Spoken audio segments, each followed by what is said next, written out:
Hello and welcome into another episode of the Couch GMs podcast. It is Tuesday, November 15th. If you're a longtime listener, you know this is a different voice. I, Cody Roadcap, and your host today, and joined by my best friend for 45 more minutes before our teams face off this Thursday and we become bitter rivals. But Tyler Snyder, how are you doing today, buddy? Man, it's tough.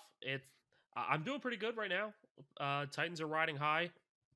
They're doing really well this year, record wise. Not doing very well on the field, but this is tough, man. I mean, last time the Titans played the Packers, it almost ended our friendship. So this is a big week. Big week for sure, but we're going to keep it together for at least 45 more minutes for the rest of this episode before we battle it out. But on today's episode, we're going to go over some NFL news and notes, hit quotes of the week, George's favorite segment, even though he's not here, some week 11 waiver wire, and a little bit different this week. We're going to do some start, cut, or trade. Wrap that up with the TNF preview of the Packers and Titans. As always, you can find all our social media stuff at the Couch GMs. Visit us on the website, thecouchgms.com, and join our Discord. We'd love to have you there and talk football 24/7. But let's just jump right into NFL news.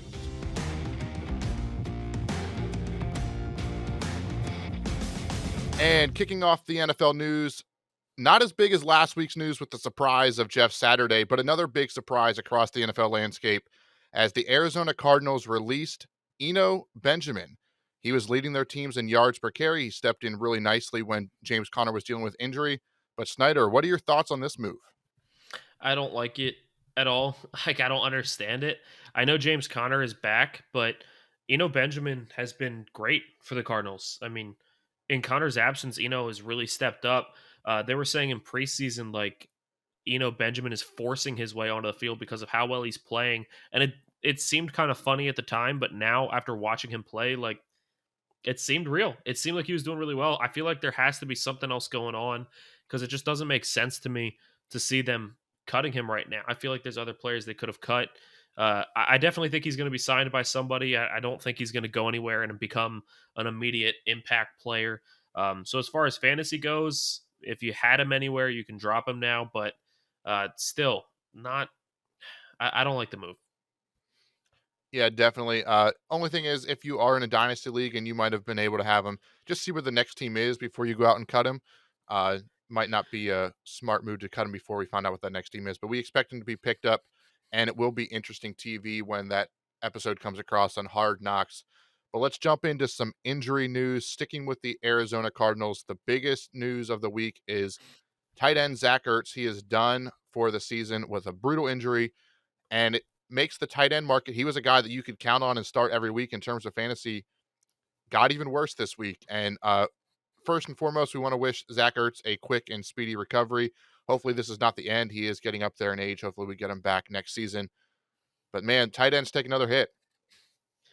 Yeah, tight ends definitely take another hit. I mean, you're running out of tight ends that you can rely on. You have Travis Kelsey, obviously. You have Mark Andrews once he's finally healthy. TJ Hawkinson, maybe. There's really not much else out there right now that you're like, I can definitely rely on this guy. Tight end market's getting scary, man. Definitely is. I know that we're in at least one league that's already tried to cut out tight ends and just move it to an extra flex spot. We'll see if that trend becomes more prevalent as we move on the next couple seasons if no one steps up. But in terms of fantasy, there's one guy that makes a huge impact each and every week, and he is now banged up, and that is wide receiver Cooper Kupp. Now, the good news is it's not expected to be season ending, but he is expected to miss some time. So the question mark is how much time? We're about 4 weeks away from the fantasy playoffs. 5 weeks, maybe. I think I have my math wrong there. You got to get him because you're probably sitting in a playoff spot if you have Cooper Kupp, but you're going to need him come playoff time if you want to make a run in a championship. So definitely a big blow. Any thoughts on the Cooper Kupp news? Yeah, I mean, obviously it's a big blow. I would say be proactive if you are not a Cooper Cup owner and the Cooper Cup owner in your league is sitting right around that playoff bubble. Which if they had Cup, they're probably in a playoff spot, but maybe they're not. If they're right on that playoff bubble and it looks like they won't make the playoffs now since they lost Cooper Cup, maybe go trade for him. This is going to be the lowest the value has ever been for Cooper Cup. You can go get the number one wide receiver in all of fantasy on your team and just stash him until the fantasy playoffs hit and then have a dominant championship caliber team. And like I said, if there's a team that has Cup and they might not make the playoffs now that they lost him, they might be willing to deal him. That is some great trade advice that I didn't even think about, but I'm kind of mad that I didn't think of that one first. So I definitely agree with that. If you can go out and get Cooper Cup because you have the ability to, wait a week or 2 or 3 even, go out and try to do it. Another wide receiver did have an injury. This one looked a lot more severe as it happened. I know Tyler texted in our group chat as wide receiver Jerry Judy went down and instantly started grabbing the back of his leg. And head coach Nathaniel Hackett came out today and said he's day to day. So it seems like they got some good news on an injury that looked a lot worse uh, on the field than after they did the testing. Yeah, they ruled him out immediately in the game, and he could not get up and was holding that back of his ankle. And he was so frustrated on the sideline. It definitely looked like it was going to be a long term injury, but day to day sounds promising. But hey, we've seen Michael Thomas be day to day and miss half a season, and now probably the whole season. We've seen Darren Waller be day to day, and he missed most of the season.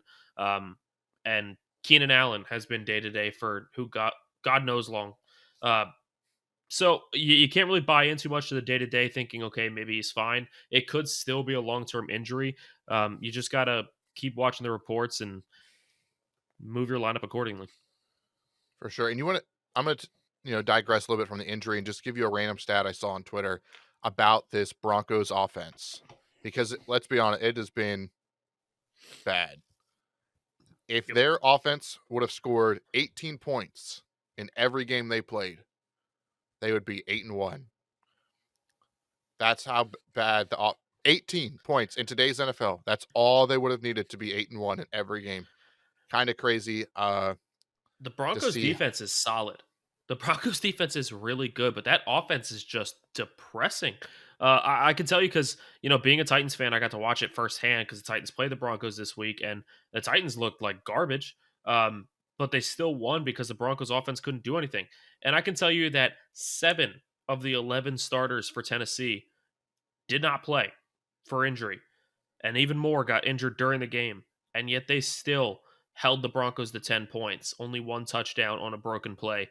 It's if backup defenses can hold them down, they are struggling right now. I don't think Russell Wilson has ever seen this kind of regression in his career.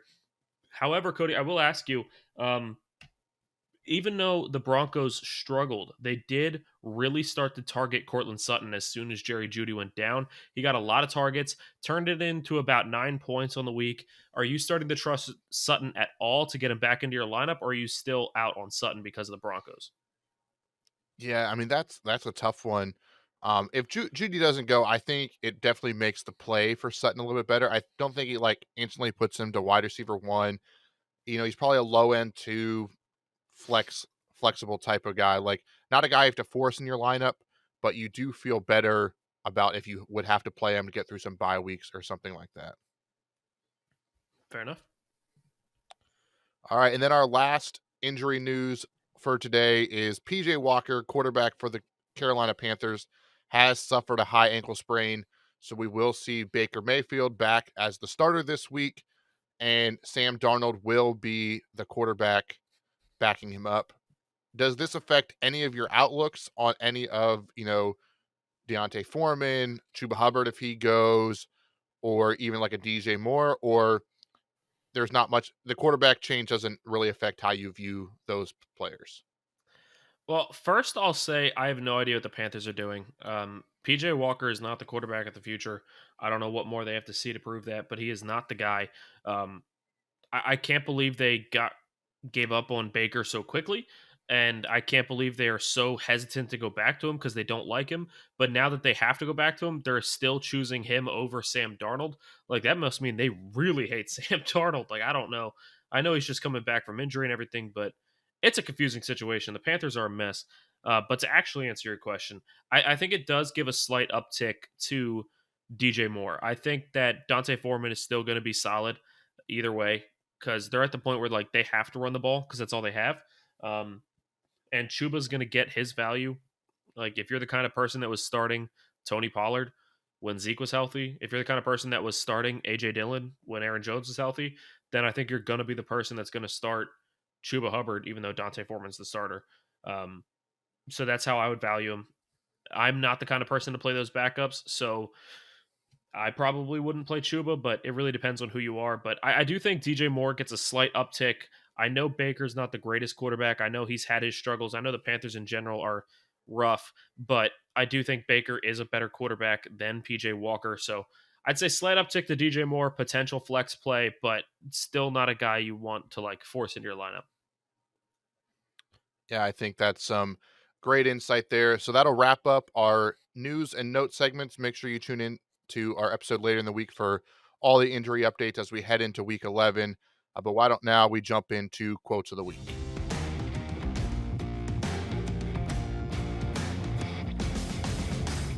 Alrighty, kicking off quotes of the week in honor of George, who is currently enjoying the Eagles game, or at least we hope he's enjoying the Eagles game. He was hoping for the Carson Wentz return, and he's not going to get that. But quotes of the week this week starts off with the Raiders look horrible. That is what Jeff Saturday tweeted out on October 30th. On November 13th, he leads the Colts to a victory over the Las Vegas Raiders in his coaching debut. Is this the cliche everyone gets up for the interim head coach, or the Raiders just that bad, or is Jeff Saturday maybe a little bit better of a head coach than we thought? Maybe a combination of all of them for a cop out answer. I will say if I had to lean one way, I know when we were texting this Sunday, you kind of said it was the rallying for the interim head coach. George kind of said it was just a fluke because what the hell happened. I would say I would lean more towards the Raiders are actually that bad. The Raiders are an absolute mess. They got Josh Jacobs and that's it. Devontae Adams is great some weeks, disappears other weeks. He doesn't have the consistent play that he had in Green Bay, and they lost Hunter Renfro and Darren Waller. So the Raiders right now are a joke. They're just bad, and I think that that's all this was. And you could say it's the rallying for the interim head coach, but it might also be the rallying for the quarterback. I mean, Matt Ryan steps in and he plays again, and Jonathan Taylor was back. I mean, rally around your best player on your team also being back. Like it's a rally around all of them. So the Colts were supposed to be a playoff team when it was Matt Ryan and Jonathan Taylor, and then Ryan's been playing kind of poorly. Taylor got hurt, and suddenly they look like garbage. If those two are fully healthy and playing at their best, like the Colts again really aren't that bad of a team. Yeah, maybe they just needed someone with a little bit of life. I know Matt Ryan said, you know, our Jeff Saturday brought the passion back out of Matt Ryan. So maybe that's all it needed, a little bit kick. And the AFC is better at the top, but they're not officially ruled out of it yet. I'll just say that. I'm not saying they're going to go make a run for the playoffs, but in a division with the Jags and the Texans, like in theory, you should be able to beat those teams. They've already lost the Titans twice, so getting back into actual winning the division seems really tough. But we'll see if they can go on a little bit of a run here. But you talked about playmakers and rallying behind your playmakers. First of all, we got to talk about that Buffalo Bills Minnesota Vikings game and the whole fourth down stop, then the fumble in the end zone, then going to overtime. It was crazy. Nothing crazier than the catch made by Justin Jefferson. That tops OBJ, the best catch in NFL history, in my opinion. Uh, at least modern history. We can go back through time and talk about some of the other catches, but at least in modern history, the best catch. And then Justin Jefferson was asked after the game, is he the best wide receiver in the NFL? And he said, of course.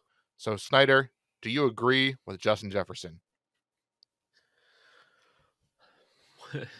What do you consider the best wide receiver in the NFL? Do you consider like, you know, I don't even know like most talented? Do you consider the guy that is the biggest piece of his team? Like, because Cooper Cup is the best fantasy wide receiver in the NFL. Um, you you can say that Stephon Diggs might be one of the biggest assets to a team. Like you get rid of him, and He suddenly the also had a Bills aren't nasty one-handed nearly as good. catch. He did. Devontae Adams might be one of the most consistent wide receivers in the NFL, despite what I just said with the Raiders. I think that's because Carr sucks. You could say that DeAndre Hopkins might be the best receiving wide receiver in the NFL. So it's hard to say, but I think overall talent at the point he is at his career, I would say Justin Jefferson's definitely top three. Yeah, I think top 3 for sure, and I do like how you put it. Like, how do you truly evaluate wide receivers? I've always had that argument with the quarterbacks, and we don't need to get into it now, but the whole Tom Brady debate, I'm like, he's not the most talented quarterback. Like, he's really good, most accomplished. Like, I'm not trying to take anything away for it, but what there's other Patrick Mahomes, Josh Allen, Aaron Rodgers. I'll even throw Matt Stafford in there. They can throw better balls than Tom Brady can. Not saying they have all the, attributions that led up to make Tom Brady so great. And that's the same thing we're saying with the wide receivers here. You know, Devontae Adams, he's still the best route runner. Tyreek Hill, you didn't even mention him. He's probably still the most explosive. Most Cooper explosive. Cup, Yeah, see, it depends how you look at it, really. right? Like there's so many different ways to look at it, but Justin Jefferson is in that upper tier. And he has the explosiveness, he has the catchability, he has the route running. So he is as close as you can get into at least this season, up there with Stephon Diggs and Tyreek Hill and Devontae Adams and Cooper Cup. Like those are probably your top 5, and they're as close to a complete package as you can get. Yeah, my favorite on that quarterback aspect, like you can argue Tom Brady all day, but my favorite is one of the greatest quarterbacks of all time. Argue all you want, I don't care. One of the greatest is Peyton Manning. And Peyton Manning is also one of the least talented quarterbacks in the NFL. Like he Right. doesn't have the mobility, doesn't have the arm strength. He was just a absolute genius, which made him one of the best quarterbacks. So it really how you evaluate the position is always going to be up for debate. So that's why you can argue so many different people. Um, but I'm excited to see what Justin Jefferson can do the rest of the year. And if he can keep this up, I know he's been struggling to get touchdowns until lately. Now he's starting to find the end zone. So he could be a league winner if you have him on your team, especially if big name guys like Cooper Cup are now down and people busted with the pick on Jonathan Taylor. So if you were you took a first round pick on Justin Jefferson, like you could be thanking your lucky stars the rest of the way. But um, yeah, Cody, why don't you take us on to our last quote? Alrighty. So we talked about Tom Brady already. We talked a lot about wide receivers. And if you didn't see the Germany game, Tom Brady lined up and ran a route for a wide receiver. He slipped, he fell, it got picked.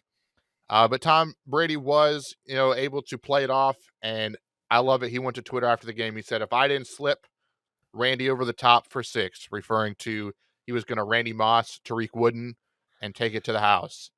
And I would have loved to seen that attempt at least. I wish you could at least, made it a jump ball contested. I would have loved to see Tom Brady's vertical. We didn't get it, but I do appreciate Tom Brady.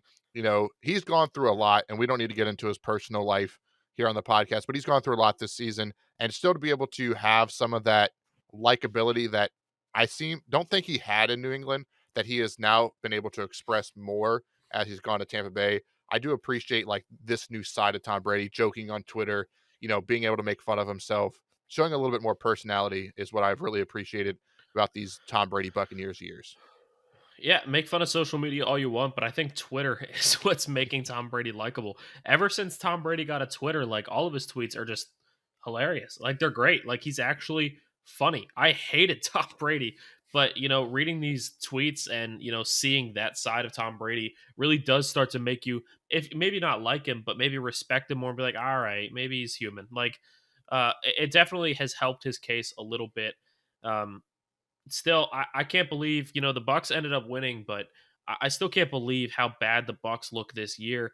Um, right now, the Bucks not in a playoff spot, the Rams not in a playoff spot, the Bengals not in a playoff spot. These teams that we expected to be big, these teams that were big last year, all out of the playoffs right now.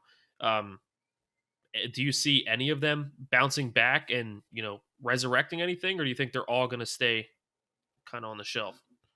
I'm gonna throw the Packers into that list too, and I'm not gonna pick the Packers. That'd be the most homer thing ever. But I do think one of them will find their way into the playoffs.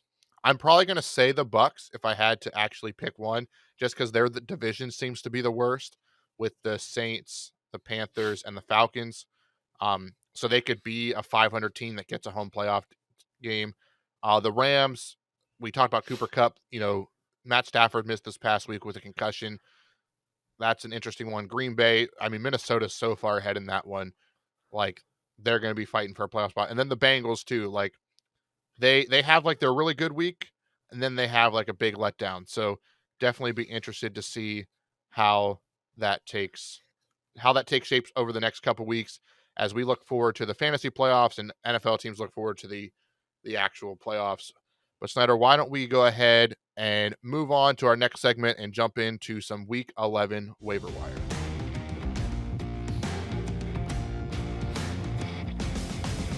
Alrighty, and we're going to kick off the waiver wire with the reminder that you can head over to thecouchgms.com and check out the waiver wire article that George puts together every Monday for you guys.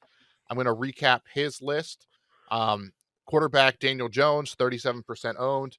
Running back Rashad White for the Tampa Bay Buccaneers, 8.4% owned. Baltimore running back Gus Edwards at 15.2% owned. Running back Jalen Warren for the Pittsburgh Steelers, 3.8% owned. Another running back, man, a lot of running backs on his list this week with Isaiah Pacheco at 27% owned. We move to the wide receivers with Kadarius Toney at 38.6. Green Bay Packers breakout rookie Christian Watson at 1.4% owned. Giants wide receiver Darius Slayton, still trying to figure out which wide receiver in New York you can trust. And then this one I find so funny that it's finally on the list the week he's not here, and that is Chicago Bears tight end Cole Kmet. That has been a guy that George has loved for the last 2 years. You can say he was bullied into not liking him. You can say we talked him out of it, but he's always had a deep down inside love for Cole Kmet, and he finally got him on his list the week he couldn't be here to like show his giddiness about him. But is there anyone on this list that you want to give an extra highlight to that George already mentioned in the article? So George has added Isaiah Pacheco to the list every single week, and yet he's still 27% owned. Um, this week, CEH finished with 0 fantasy points. Isaiah Pacheco was the number one. He did get most of the snaps. He did get most of the carries. He still didn't finish very well, though. So Isaiah Pacheco, I would say definitely he should be owned, but owned with caution because of the fact that the Chiefs just don't run the ball. I don't know why, but they're not a running team. Christian Watson, I mean, you can definitely debate this one with me. I would not say he's a must go out and grab. I do think he's going to be better with Romeo Dobbs out. I do think that he had a fantastic week and he's definitely going to build some trust with Aaron Rodgers. But I have a hard time believing in someone who's done it one time. Hasn't done really anything all season long and then has 3 touchdowns in one game. It's going to inflate his points a lot. Um, and then finally, I would just say Rashad White is mostly you got to focus on is Fournette going to be healthy? He is questionable right now. He did get injured in the game, but not sure how serious it is just yet. So monitor Fournette's health and see if Rashad White is going to be the starter. But I think Fournette's going to be fine, especially with the bye week. So um, again, not somebody I'm rushing out to pick up, but a speculative ad, especially if you're a Fournette owner, not a bad idea. Yeah, I think I agree with you on the Rashad White. Uh, I expect Fournette to be back. They got some good news with him, and they're heading into a bye, so he gets an extra week to recover. And I think you hit the nail on the head with Christian Watson. Look, I love Christian Watson as much as any Packers fan can, especially with his breakout game. It's something we, as a Packers fan, we've been hoping for. Like we've seen the potential. He just couldn't stay healthy. A hamstring, a concussion that wasn't a concussion, an ankle injury. Like he's just been so inconsistent with his health to being on the field, and he's been inconsistent in the games. Like if you watch the whole game, his first two targets were drops. So like you're gonna get that with him.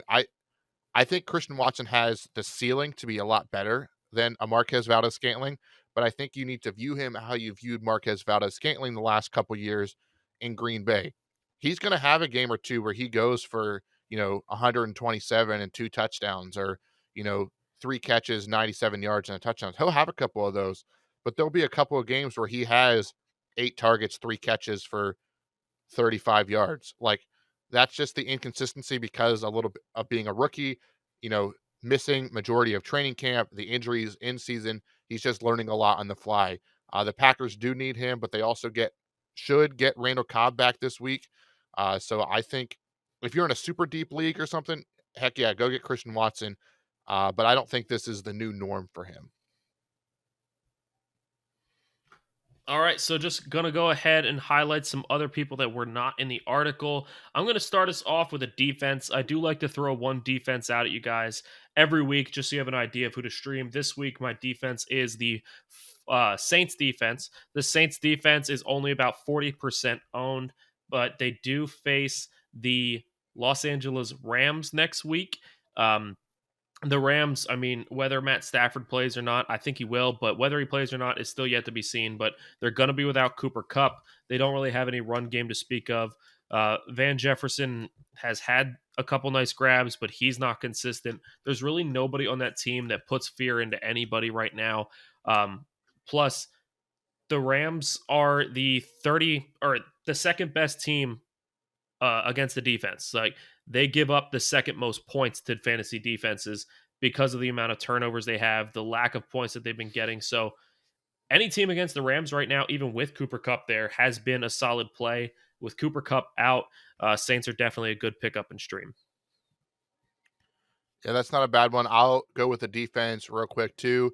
Another one you probably wouldn't expect to play in most situations, but that's the Washington Commanders defense. They're 3.4% owned. They play Houston next week and Davis Mills, who has been struggling mightily. And they get star pass rusher Chase Young back for the Eagles game this week, but who have another full week of being back into game shape. So I do like that one if you are in need for a streamer. And then I'll also throw out a guy I talked a little bit about last week. Now he is, technically above our threshold to be on the list at 59% owned, but that is go ahead and check just because some people might have cut him last week or because of the trade for Christian McCaffrey. Running back Elijah Mitchell. He did have 18 carries in his first game back since week 1. Christian McCaffrey only had 14. He still saw at least one reception. Now Christian McCaffrey did dominate the receptions. Christian McCaffrey did play more snaps, but this at least tells me that Elijah Mitchell still has a role in the 49ers offense when he's healthy. Um, Again, Snyder talked about if you're willing to play the quote unquote backups, like view him like a Kareem Hunt, view him like an AJ Dillon. Like, yeah, he's probably not going to have as many opportunities as the starter, but especially as we move through these bye weeks or progress, you have a guy that he put up, just over 9 points in his fantasy points in his return. Christian McCaffrey also always has the question mark in the back of your head. Will he be able to stay healthy the rest of the season? So for me, if Elijah Mitchell's out there, he should be your number one pickup target. The next guy I'd like to highlight is a replacement for an injury, and that is at the tight end position, and that's Trey McBride, the rookie tight end for Arizona. And look, I know he hasn't done anything yet this year, and he might not do anything to start the year. Well, to start from here on out, now that he will be the starter, but he is going to be the starter with Zach Ertz down. Trey McBride was the number one tight end coming out of college this year, number one tight end in the draft. And he is talented. He is an exciting tight end. He has the abilities. I know rookie tight ends are kind of a thing. They don't do anything, but look, it's late enough in the season that he can figure it out.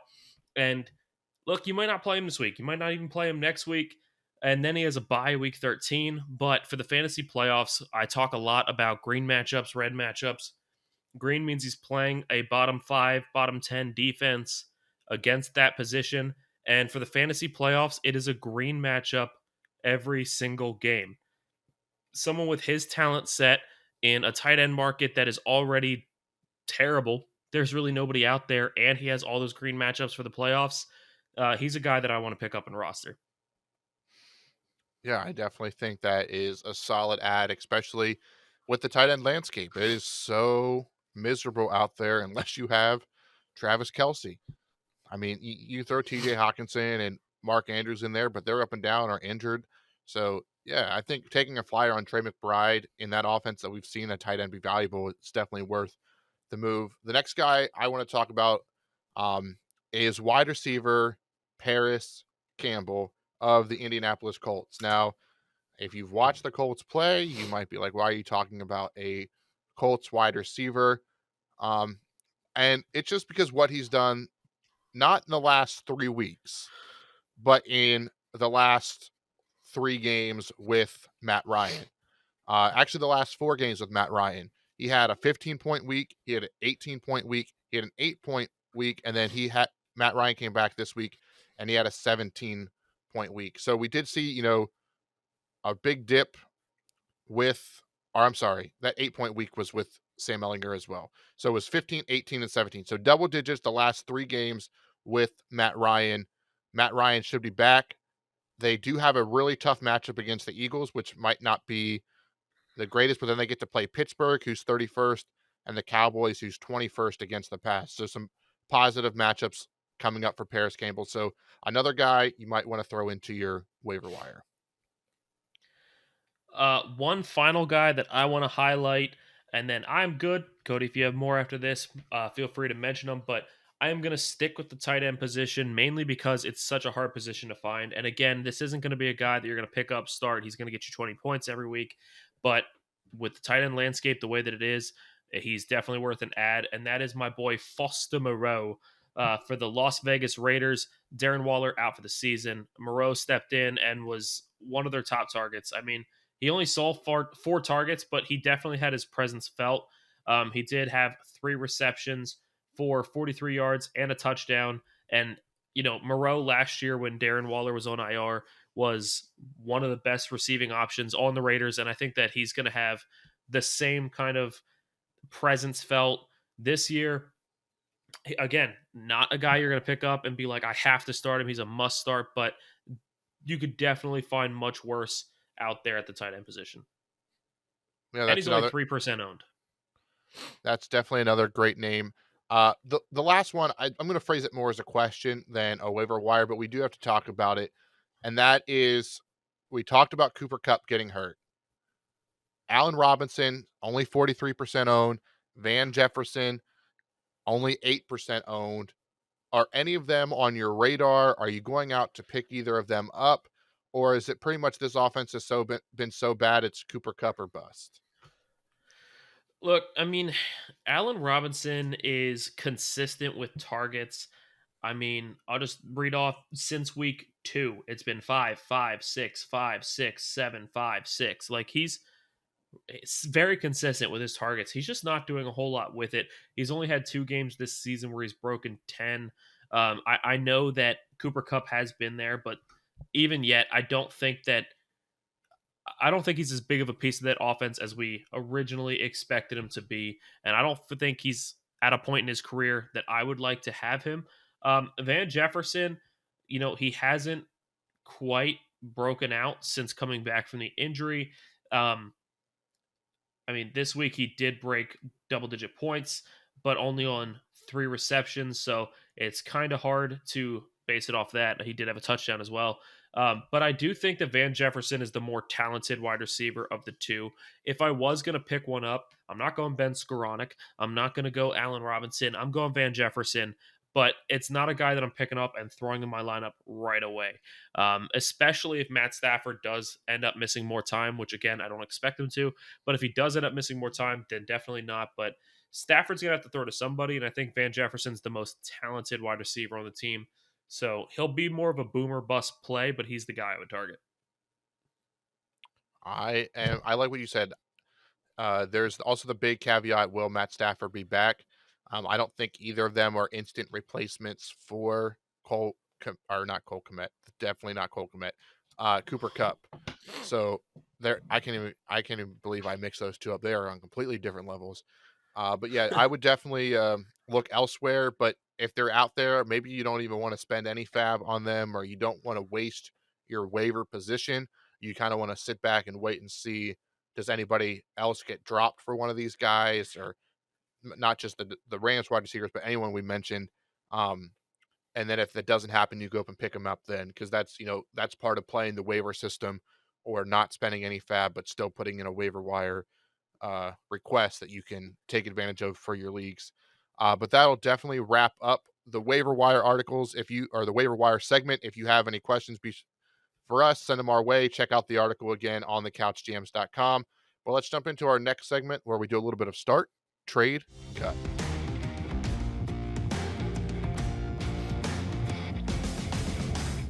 Alrighty, so if you're not familiar with start, trade, cut, it's a twist on a party game. So how it works is we'll give 3 players, and then you either start them the rest of the season, you will cut them for the rest of the season, or you will try to trade them for the rest of the season. We have one for each of the main position groups in fantasy football, so we will not have a kicker one or a defensive special teams one, but we will start it with the quarterbacks. And this one for me is very interesting. It is quarterback 8, 9, and 10. So Tyler, I'll throw it to you. Start, trade, cut. Geno Smith, Trevor Lawrence, or Kirk Cousins? I feel like this is, I obviously can spoil it and see the rest of the people that we're going to mention. And I honestly think that this is probably the hardest one of all of them. Um, because, I think Kirk Cousins is the most talented of the quarterbacks, or at least in the best situation of the quarterbacks. But Geno Smith is doing the most. Geno Smith is the worst quarterback out of them, but he's putting up the most points. And you also have to take team into account. The Vikings, if they're a good team, they're obviously a good team. They're going to go up in games. They're going to be able to turn to the run game more and not have to throw. But they got TJ Hawkinson now. They still have Justin Jefferson, Adam Thielen. You can throw the ball to Dalvin Cook. Like, man, I'm stalling because I don't have an answer. While you think I would about it, say, I would say, I would start Kirk Cousins. I would trade Geno Smith because right now he is the highest ranked quarterback out of them. He might be able to get some value out of him, and cut Trevor Lawrence. yeah, so you said this was the hardest one. And just to reiterate, Geno Smith is QB8 on the season. Trevor Lawrence is QB9 currently, and Kirk Cousins is QB10. But I do think I lean, and you're same, or the way I believe in the same thing you are. I'm going to start Kirk Cousins despite him being the lowest ranked of the 3, just based on the offense that he's around. I think he can put up the points. I'm going to try to trade. If I were in this situation, I would try to trade Geno Smith, because he's not the elite of the elite, but he's still a, top 8 quarterbacks. Just see what you can get for him. And then I would cut Trevor Lawrence just based on his inconsistency, because he goes through some rough weeks. Um, so yeah, I think we're on the same page, which I agree. That one was probably one of the most interesting ones that I figured we were going to talk about. That's why I had to start with that one. But we can move on to the next position, which is the running back position. Another very interesting one to see how it plays out based on current rankings and then long-term value. Running back 13, Jamal Williams. Running back 14, Damian Pierce. Or running back 17, Alvin Kamara. Who do you Yeah, I start? think Who this do you trade? Who one's do you cut? I think this one's a little more simple in my head because I feel like the best running back of the 3 for fantasy the rest of the season, believe it or not, and I can't believe I'm saying it, is Damian Pierce. I don't think it's Alvin Kamara. I think it's Damian Pierce, and I would be starting him. Jamal Williams is the highest ranked quarterback running back based off of fantasy points for the rest of the season, or for the season so far, but he has been severely touchdown dependent. Plus, DeAndre Swift is now back. So I feel like that's going to eat into his carries. Swift could potentially get some of those touchdowns. So I think Jamal Williams is my cut. And Alvin Kamara, though he is running back 17, he's not putting up the stats that you expect. He's still Alvin Kamara. He still has the name. And I feel like that's going to get you some value alone. So you can still trade Alvin Kamara for a lot. So start Pierce, trade Kamara, cut Jamal Williams. Yeah, I think you're on pretty much the same wavelength. Damian Pierce for me was the start candidate just because he has been so valuable since he's been given the reins to be the starting running back in Houston, despite being on a struggling offense. So then it really comes down to, do you try to trade Jamal Williams to maybe the Swift owner just because, they've dealt with the injury. So now that they can at least have their handcuff, so that might be a possibility to take advantage of running back 13, get some value out of it. And then Alvin Kamara, he's been a little bit disappointing, but also remember that he did miss some games or he missed a game or two with injury. So his overall rank might not be as, you know, reflective on how he's been. Now, he did have another rough week this past week against the Steelers. But I'm going to agree with Snyder with the asterisks of if I could trade, I think he doesn't have the same value, but if you could trade Jamal Williams to, the Swift owner or maybe the person playing against DeAndre Swift or something along those lines, I think I would try to do that and then cut Kamara. But just based on name value, what Snyder said of start Damian Pierce, trade Alvin Kamara, cut Jamal Williams would probably be the way to go.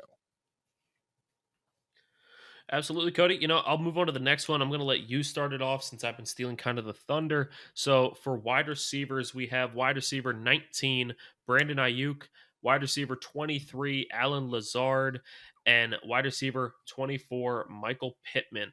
This one's definitely really interesting because Pittman was by far the highest ranked ADP wise coming into the season, but now struggling Colts team hasn't been getting the usage. He's down there at the bottom. Do you still believe in him with Matt Ryan coming back? Do you not? Who are you going with here, Cody? Yes, this one is very interesting because of how you feel about Michael Pittman. Is I just talked about when we did the waiver wire segment how Paris Campbell has kind of seemed to be the guy that's taking a step with Matt Ryan over the last three of his starts. Michael Pittman has dealt with some injuries. Alan Lazard, he's also dealt with some injuries, but we're coming off the Christian Watson breakout game.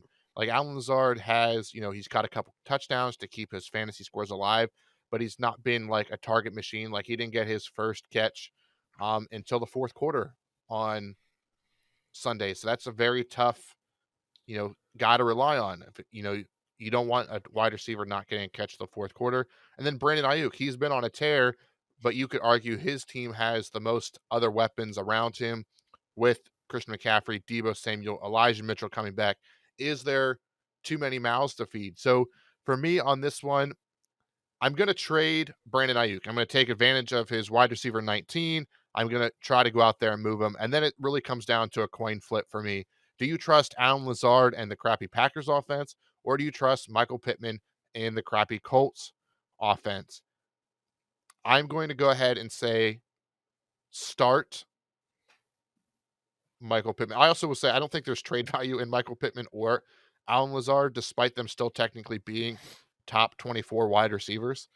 Um, which is why I'm taking advantage of Brandon Ayuk's trade value.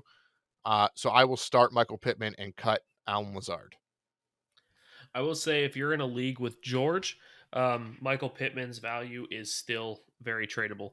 But most people are not in a league with George. Thank you, lucky stars. So I agree with you. If you go by that logic, which is a great way to look at it, Brandon Ayuk does have the most trade value. I'm probably trading Brandon Ayuk as well. He might be the one I want to start the most, but with the value there, not loving any of these receivers, you've got to try to trade with the one you can get the most value out of. So I'm going to say start Alan Lazard, cut Michael Pittman. That's what I would go with. Yeah, that one's definitely a coin flip at the start versus cut. It's in the situation where we're both trying to get the most value out of it. Um, so I don't think you can go wrong either way. It really comes down to a coin flip. But the last position is the dreaded tight end position. So of course I had to throw in there tight end 6, Taysom Hill. Tight end 7, Tyler Conklin. And this one just for George, but he's coming off of back-to-back double-digit touchdowns, and this is rest of season. Cole Kmet, currently tight end 20, but has been on a tear. Who are you starting? Who are you trading? Who are you cutting? I can say that when I originally looked at this, I was on the start Tyler Conklin train because I feel like with Corey Davis going down with injury, and that was one of their bigger touchdown threats, with Elijah Moore not really being a thing on that team right now. They do still have Garrett Wilson, but Tyler Conklin's one of the only other big name threats for the red zone if they're not going to run the ball. So I originally was looking at Tyler Conklin to start, but after looking at Cole Kmet even more, it Justin Fields has had a resurgence. I think it's mostly because he probably listened to our podcast because obviously he listens to our podcast, um, and heard George talking smack on him, and it just angered him, and he really turned it on. But Justin Fields has found it, and ever since Justin Fields has found it, this whole offense is humming. Darnell Mooney went from cuttable to startable. Cole Kmet went from not rosterable to startable, and I think that Cole Kmet is probably the best option moving forward. So I'm going to say start Cole Kmet. Then you got to look at trade value. I don't think you're ever going to get value out of a Jets tight end. It's just not going to happen. Not that Taysom Hill is that spectacular, but there's got to be someone out there that watches Taysom Hill do random things or that saw the 34-point week that Taysom Hill put up. I think that Taysom Hill has the more trade value. So I'm going to say trade Taysom Hill. And even though I wanted to start him at first, I'm going cut Tyler Conklin. This is very interesting because when I put these together, I was like, oh, I'm going to start Tyler Conklin. The more I thought about it, I was like, no, I'm going to start Cole Kmet just like you did because of how well this offense is playing. And then I said, well, can I just make this start cut because that's really what it is because you're not really probably trading any of these tight ends. But I think you hit the nail on the head. If there was a tight end you could trade, it would be out of these three, it would be Taysom Hill, and you would point to that 34-point week and try to really sell somebody on the upside. And hopefully you're a car salesman for a living because you're going to have to sell your bleep off to make that happen. So I agree with Snyder on this one as well. Cole Kmet start, cut Tyler Conklin, and trade Taysom Hill. So hopefully you enjoyed the start, trade, cut. A little bit different than our buy low, sell high segment that we've been doing the last couple weeks. Wanted to change it up for you guys. But before we get out of this episode, we do have to talk about the matchup. Tyler's Tennessee Titans versus the Green Bay Packers.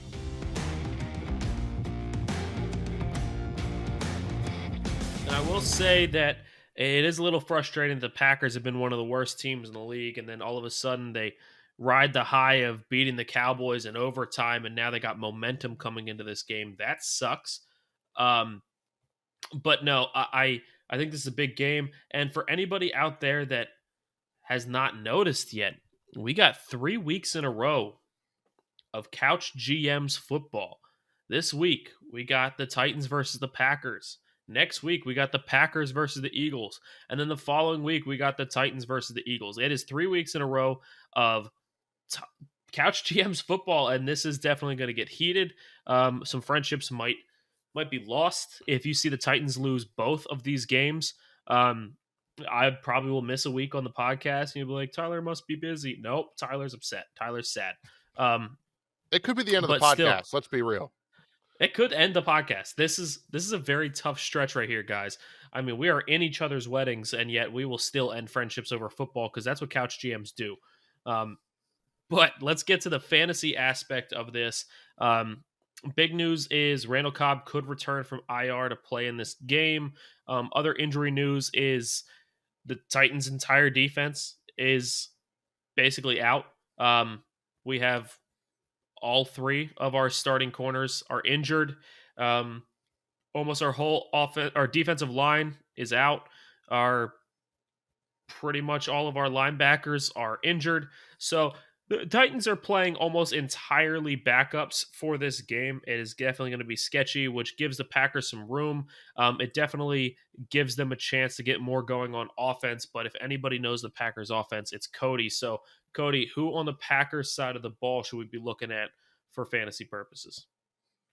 Yeah, and I think this is a good week to maybe play some Packers players because if you don't know this, the 6-3 Tennessee Titans have only out yardage their opponent one time all season.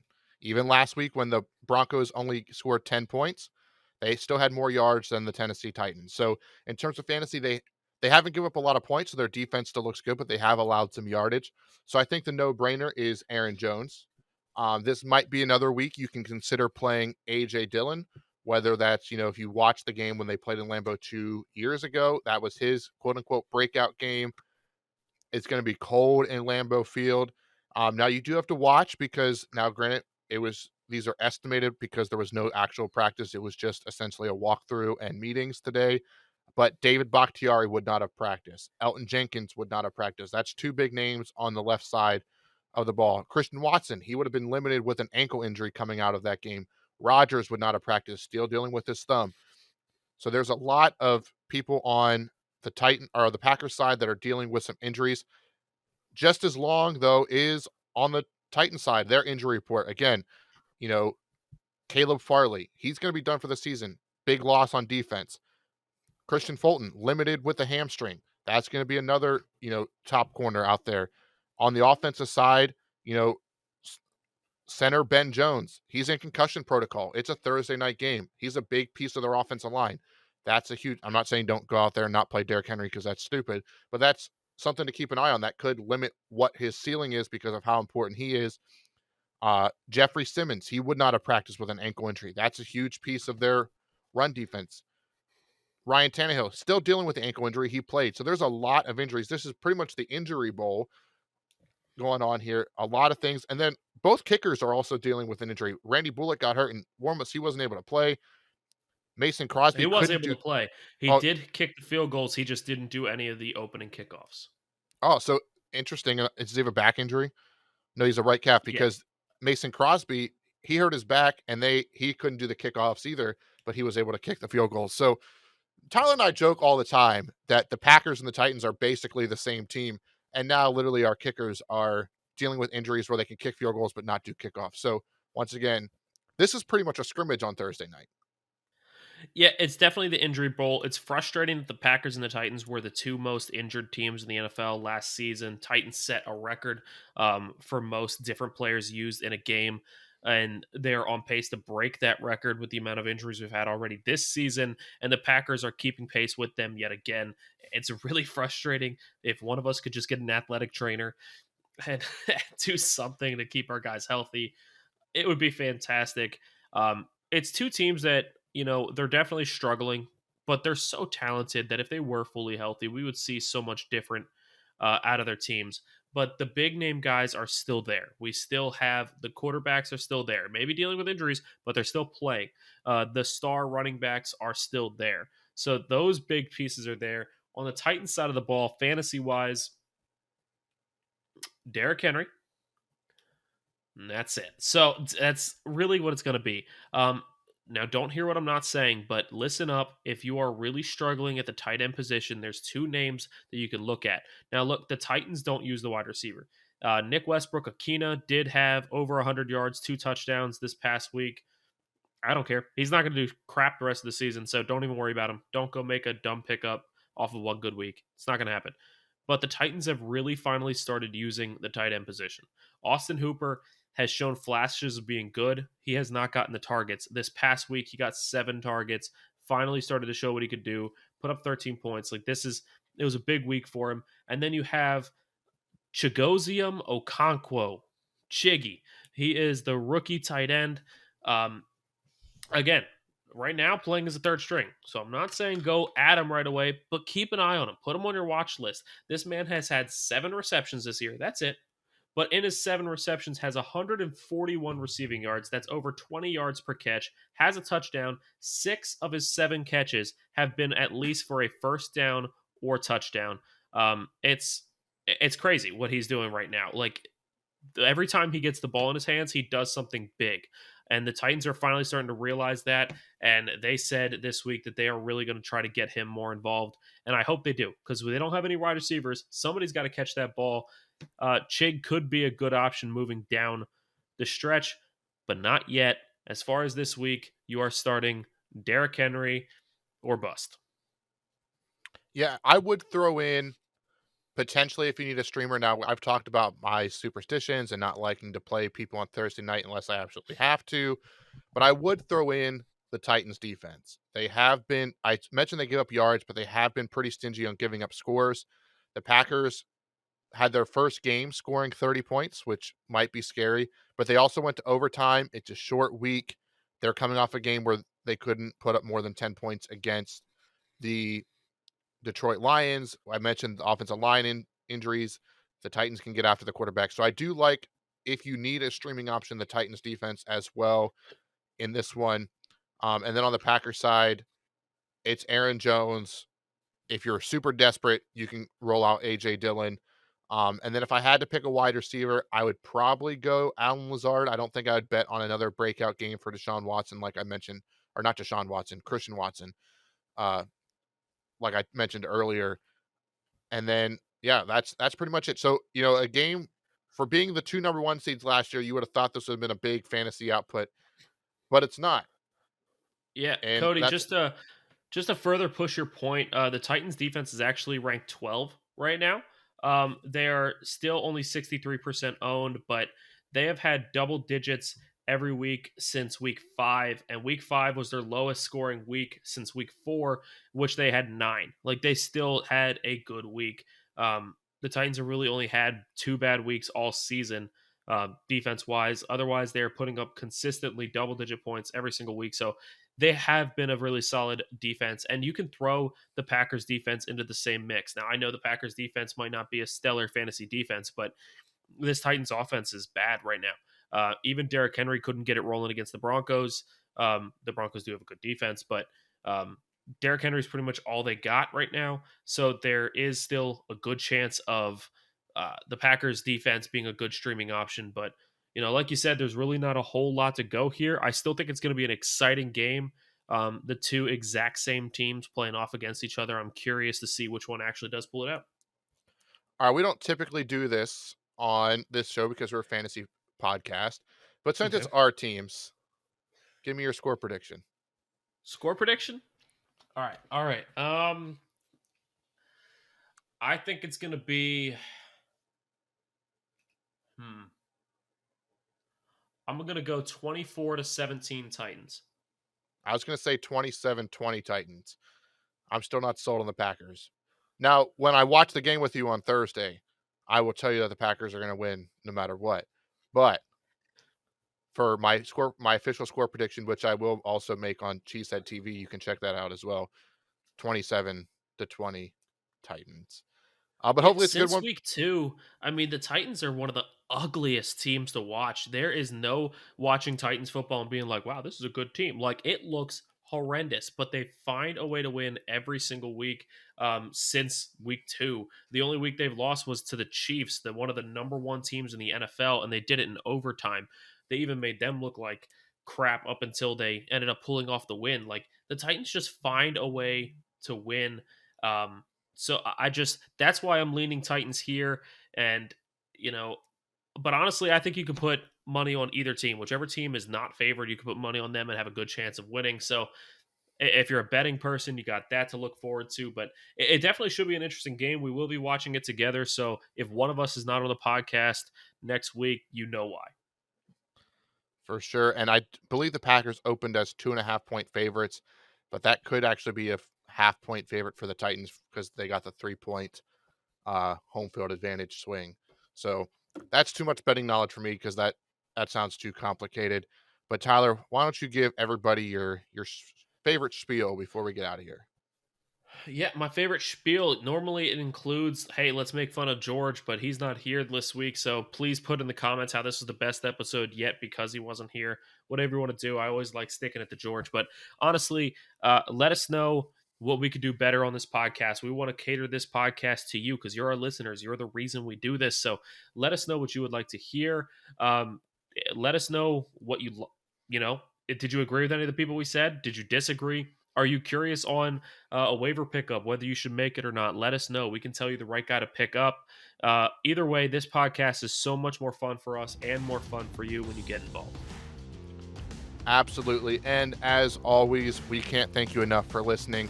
For Tyler Snyder, I'm Cody Roadcap, and we will see you back here on Thursday.